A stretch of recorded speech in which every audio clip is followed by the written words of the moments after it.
সুপ্রিয় দর্শক ও চাষি ভাইরা, অমৃত কৃষি চ্যানেলের পক্ষ থেকে আপনাদের জানাই সবাইকে স্বাগতম। আপনাদের কিন্তু আজ এই পুরাতন জমি আর নতুন জমির ভিডিও কিন্তু আমরা ঠিক এক ভিডিওতেই কিন্তু আমরা দেখাবো। আপনারা কিন্তু মনোযোগ সহকারে দেখবেন যে অনেকেই কিন্তু দূর দূরান্ত থেকে আমাদের কাছে লতি কচু চারা নিয়ে, কারণ গাছ ছোট থাকতে কিন্তু তারা জমি শুকায় ফেলে। কারণ এই শুকায় কিসের জন্য, সেই জন্য আপনাদের জন্য আজকে ভিডিওটি তুলে ধরলাম যে আমাদের যে পুরাতন জমি, যে গত আষাঢ় মাসে যে লতিটা আমাদের লাগানো হয়, সেই জমিতে লতি কিন্তু আমরা 1 বছর যাবত আমরা বিক্রি করতে পারি। তা 1 বছর ধরে যখন আমরা বিক্রি করি, তা আমাদের শুধু পৌষ মাসটাই মানে শীতের মধ্যে কিন্তু লতিটা একটু কম হয়। তারপরে কিন্তু শীতের পরে আপনার গরমের আবহাওয়া সালে কিন্তু লতি প্রচুর পরিমাণ কিন্তু সেই জমি থেকে আবার লতি পাওয়া যায়।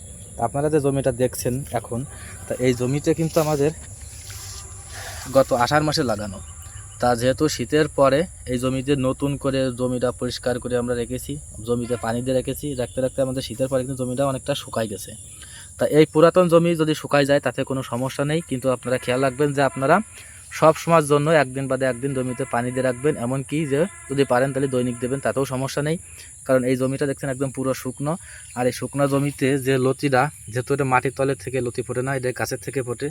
তা আপনারা দেখতে পাচ্ছেন যে একটা গাছে এই যে মোটা লতিগুলো দেখছে, এই যে মোটা লতি, আর এই যে লতি কেটে রাখার পরের থেকে এই যে লতিটা কাটা হয়েছে, এর থেকে কিন্তু এটা সেকেন্ড লতি ছিঁড়েছে এই যে। আর ওর গড়ে আর একটা লতি কাটা পড়েছে, সেই থেকে কিন্তু দুটো লতি ছিঁড়েছে, এই দেখেন দুটো, অর্থাৎ লম্বা লম্বা দুটো লতি ছিঁড়েছে। তা আপনারা বিশেষ করে যে আপনারা যে ছোট চারা যে যারা রোপণ করেছেন, তারা কিন্তু ভুলেও কিন্তু আপনারা জমিটা আনাবেন না। কারণ আমাদের কাছ থেকে যারা অনেকে চারা নিয়েছে, তারা কিন্তু বলে যে আমরা জমি, কেউ বলে যে কুদাল দিয়ে নিড়াইছি, কেউ বলে পাশনি দিয়ে নিড়াইছি, কেউ বলে কাঁচি দিয়েও নিড়াইছি। তা আসলেও ছোটো মানে গাছ যখন ছোট থাকবে তখন কিন্তু আপনারা সবসময়ের জন্য জমিতে নরম রাখবেন, কাদা রাখবেন, যাতে হাত দিয়ে নিড়াতে পারবেন। আর গাছ যখন শেষের পথে, আপনারা সেই সময় জমি যদি শুকায় যায় তাতেও কোনো সমস্যা নেই, আপনারা নিয়মিত প্রতিদিন কিংবা একদিন বাদে একদিন জমিতে পানি দেবেন।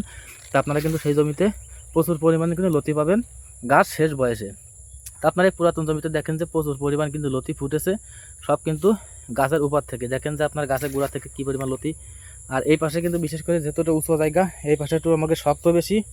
আর এই জমি যদি আপনি নরম রাখেন তাতেও লতি হবে। তা আপনারা এই যে জমিটা, একই জমি, এই যে এই পাথায় আমাদের নতুন জমি, সেই নতুন জমিতে নিয়ে যাচ্ছি। তাই দেখেন এই জমিতে কিন্তু আমাদের নরম, এই যেটা চলাফিলি, এই চলাফিলির কিন্তু যেহেতু শ্যাওলার কারণে কিন্তু আমরা কিছু বুঝতে পারছি না, কিন্তু এই জমিটা কিন্তু নরম, এই দেখেন নরম, এই জমিতে কিন্তু কাদা দেখেছেন। তা কাদা থাকলেও হবে, এমনকি যদি শুকাই যায় জমি তাতেও হবে, অর্থাৎ পুরাতন গাছে। কিন্তু নতুন গাছে কিন্তু আপনারা সবসময় জন্য জমিতে কাদা রাখবেন। চলুন দেখা যাক এবার আমাদের নতুন জমির প্রোডাকশনগুলো। এই যে দেখছেন আমাদের নতুন জমি, যেহেতু আগে যে ভিডিওটা দেখলেন এটা পুরাতন জমি, এটা কিন্তু নতুন জমি। তা এই নতুন জমিতে এই যে আপনারা দেখতে পাচ্ছেন যে জমিতে কাদার বিষয়টা, কাদা কিন্তু জমিতে কিন্তু প্রচুর পরিমাণ কাদা আছে। এমনকি জমিটা আমরা মাঝে সাঝে কিন্তু জমিতে টান খাই দিয়েছি, দেওয়ার পরে আবার আমরা এই জমিতে আজকে নিয়মিত পানি দিয়েছি, দিলে আবার নরম হয়ে গেছে। তা আপনারা সবসময়ের জন্য যে কোনো একটা বাদে একটা পিলিতে চলবেন। আর এই যে লতিগুলো দেখছেন, এই লতি কিন্তু সব মাটির তলে থেকে ফুটছে, এই জন্য তো সেই জন্য কিন্তু আপনারা চারাকালে ছোটোকালে কোনো জমিতে কোনো টান খাবেন না।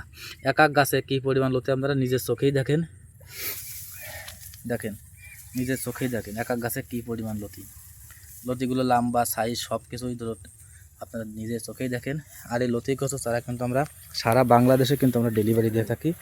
যেহেতু এই লতির চাষ আমাদের মাঠে কিন্তু প্রচুর পরিমাণ কিন্তু লতির চাষ, তাকায় দেখেন আপনারা প্রচুর পরিমাণ কিন্তু লতি চাষ। এটা হচ্ছে যশোরের লতিরাজ বাড়ি 1, দেখছেন সবই লতির চাষ। এই দেখেন আপনারা এই লতির চাষ যারা করতে চান, আপনারা কিন্তু নিঃসন্দেহে লতি কচুর এই চাষটা করতে পারেন। কারণ এই লতি কচুর চারার সাথে কিন্তু আমরা যত প্রকারের যে লতি কচুর চাষের যে বিষয়গুলো সব কিছু কিন্তু আমরা সেই পরামর্শ দিয়ে থাকি। এমনকি লতি কচুর যে কীটনাশক গুলো যে আপনারা যদি কোথাও না পান, সেই তুলনায় কিন্তু এই কীটনাশকগুলোও কিন্তু আমরা কুরিয়ার মাধ্যমে কিন্তু আমরা সারা বাংলাদেশে ডেলিভারি দিতে থাকি।